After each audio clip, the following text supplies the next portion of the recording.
Nous sommes le 29 janvier 1998, au cosmodrome de Baïkonour au Kazakhstan. Léopold Eyart est à bord d'un vaisseau Soyouz comme celui-ci. Sa destination, la station Mir, située à plus de 350 km d'altitude. Il y a d'abord des émotions.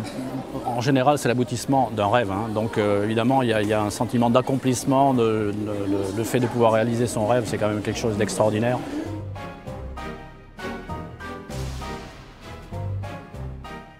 On a passé déjà plusieurs heures avant le départ allongé sur le dos dans un scaphandre. Donc le moment du départ, c'est un moment de délivrance, si on peut dire, mais aussi bien sûr un moment extraordinaire. Je crois qu'on ne pense pas aux aspects négatifs, on ne pense pas à ce qui pourrait arriver ou à ce qui est dangereux, si vous voulez. Ensuite, bien sûr, on a des sensations physiques. D'abord avec le départ dans l'espace, qui est très court, mais qui est quand même assez, je dirais, sensationnel sur le plan physique, très spectaculaire.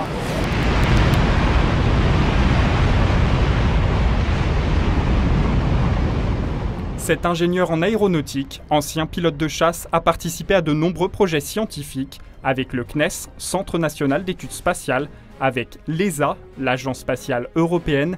Il a même collaboré avec la FKA, c'est-à-dire l'Agence spatiale fédérale russe, avant d'être sélectionné pour cette mission sur la station spatiale mise en orbite en 1986 par l'Union soviétique.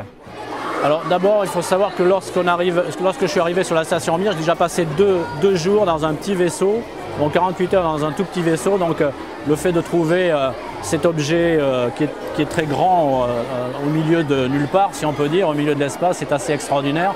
Et puis après, on découvre le fait de vivre et de travailler en apesanteur, ce qui est assez grisant, assez surprenant au départ.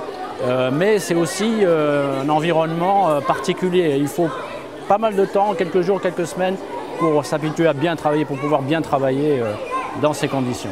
10 ans plus tard, Léopold Eyart est à nouveau choisi pour une mission spatiale, cette fois-ci en collaboration avec la NASA.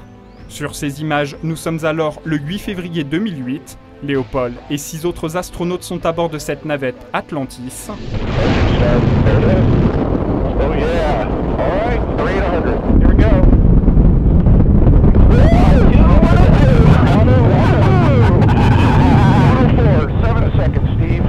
Leur mission consiste en l'assemblage du module Columbus, un laboratoire européen qui doit être relié à la Station spatiale internationale. Parce que lorsqu'on va installer un module comme le module européen Columbus, il y a bien sûr le transfert du module entre la navette et la station, mais il y a aussi toute l'activation, toute la mise en fonctionnement, la préparation des expériences. Donc c'est un programme très très chargé. Il y a différentes, je dirais, spécialités, de la robotique. Il y a des gens qui vont sortir à l'extérieur de la station. Et il y a aussi beaucoup de travail à l'intérieur pour, je dirais, déménager, réaménager, installer. Donc c'est un travail de longue haleine qui a duré pour ma mission plusieurs semaines. On est très occupé, le spectacle est extraordinaire. On sait qu'on vivra ça qu'une seule fois dans sa vie. Donc je crois que le temps ne passe très rapidement.